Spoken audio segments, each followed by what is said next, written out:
ఆరాధించాలి, దేవుణ్ణి గణపరచాలి, దేవుణ్ణే మనం మహిమపరచాలి. దేవుడు ఒక్కడే. ఆయన ఆత్మ అయిన దేవుడు శరీరాన్ని ధరించుకొని ఈ లోకానికి వచ్చాడు, మనుషులను ప్రేమించాడు. కులము భేదం లేదు, రంగు భేదం లేదు, వస్త్ర భేదం లేదు, ప్రాంత భేదం లేదు, ఎటువంటి భేదం లేదు. ప్రియులారా, భేదం లేదు దేవునికి స్తోత్రం చెప్పండి. హల్లెలూయా. ఇప్పుడు హాస్పిటల్లో రక్తం తక్కువ వస్తారంటే వాడికి రక్తం కానీ మనోడు కాదని రక్తము ఎక్కికొని ఉంటారా? అరే గ్రూప్ ఒకటైతే చాలు ఎక్కిద్దామంటారు, ఎందుకంటే వాడు బ్రతకాల. చూసారా, దేవునికి కూడా భేదం లేదు. మనల్ని రక్షించు, ఎందుకంటే రక్తం లేకపోతే సస్తాడు. 4 పాయింట్లు 3 పాయింట్లు ఉందంటే కళ్ళు తిరిగి పడిపోతూ ఉంటాడు. ఏడంటే వీడికి రక్తం కనీసం 7 పాయింట్లు 9 పాయింట్లు ఉండాలి, 10 పాయింట్లు ఉండాలి. చూసారా, రక్తం లేకపోతే రక్తం ఎక్కిస్తూ ఉన్నారు. రక్తం ఇవ్వాలి, ప్రాణం అని దేవుని వాక్యం సెలవిస్తుంది. చాలామంది ఏదన్నా మాంసం కట్ చేసి తిన్నప్పుడు రక్తం కూడా ఉడకబెట్టుకొని తింటారు. దేవుని వాక్యం సెలవిస్తుంది, రక్తమే దాని ప్రాణం. రక్తం తినకూడదు, రక్తం చిందించి ఏదైనా తినవచ్చు అంటే. దేవునికి స్తోత్రం చెప్పండి. ఈరోజు దేవుని మాటలు మనం వింటా ఉన్నాం.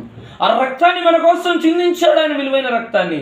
ఆయన రక్తం చేత మనం బ్రతికిస్తా అన్నాడు. ఆ రక్తము ద్వారా మన పాపములన్నీ కడిగేసి మనల్ని పరిశుద్ధపరుస్తున్నాడు. ఇప్పుడు రండి, రోమీయులకు రాసిన పత్రిక 8వ అధ్యాయంలోనికి రండి. నేను ముగిస్తున్నాను ఇక. రోమీయులకు రాసిన పత్రిక 8వ అధ్యాయం 8వ వాక్యం చదవండి. పేజీ నెంబర్ 139 చివరి భాగంలో 128 ఉంటుంది, 138. రోమీయులకు రాసిన పత్రిక 138 8వ అధ్యాయం చదవండి.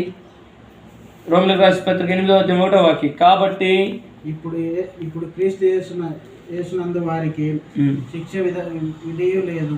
కాబట్టి ఇప్పుడు క్రీస్తు యేసునందున్న వారికి, ఎవరైతే యేసుక్రీస్తులో నమ్మి యేసుక్రీస్తులో బాప్తిసం పొంది యేసుక్రీస్తులో స్థిరపడి ఉంటారో వారికి ఏ శిక్ష విధి లేదు. ఎందుకంటే శిక్షను యేసయ్య భరించినాడు కాబట్టి.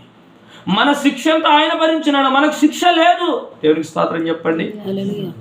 కాబట్టి ప్రియులారా, మనము శిక్ష నుండి తప్పించబడినాం. ఇది దేవుని కృప. ప్రభువును నమ్ముకున్న ప్రతి బిడ్డ దేని నుండి తప్పించబడినారంటే శిక్ష నుండి, బాధ నుండి, శ్రమ నుండి, ఇబ్బందుల కొలిమిలో నుండి తప్పించబడినారు.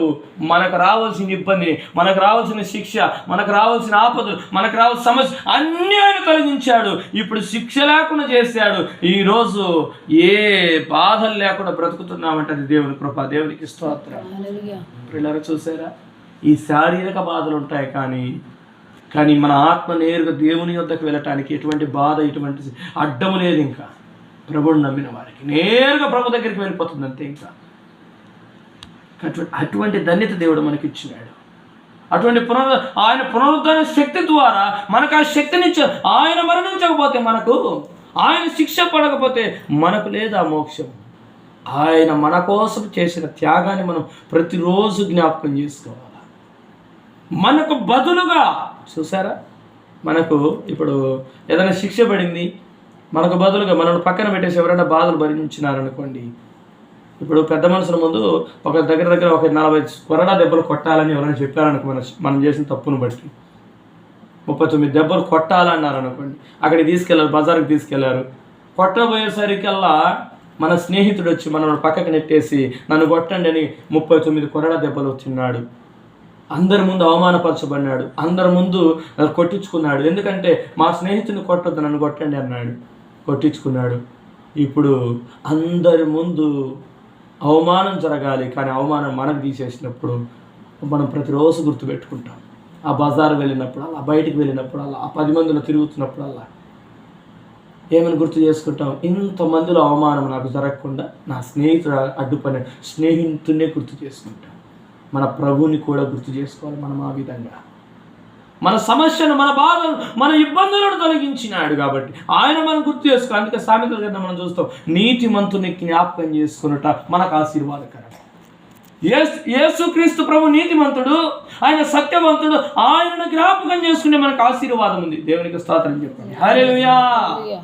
కాబట్టి ప్రియులారా, మనము ఆయనను జ్ఞాపకం చేసుకోవాలి, ఆయనను జ్ఞాపకం చేసుకోవాలి. ముగిస్తాననిక 9:49 అయింది.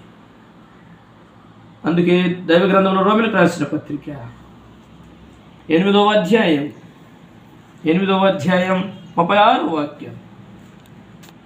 లేదా 35 నుండి చదవండి. 35 నుండి చదవండి. క్రీస్తు ప్రేమ నుండి మనలను ఎడబాపు వాడెవడు? శ్రమ అయినను, హింసించిన వస్త్రహీనత వస్త్రహీనతైనను,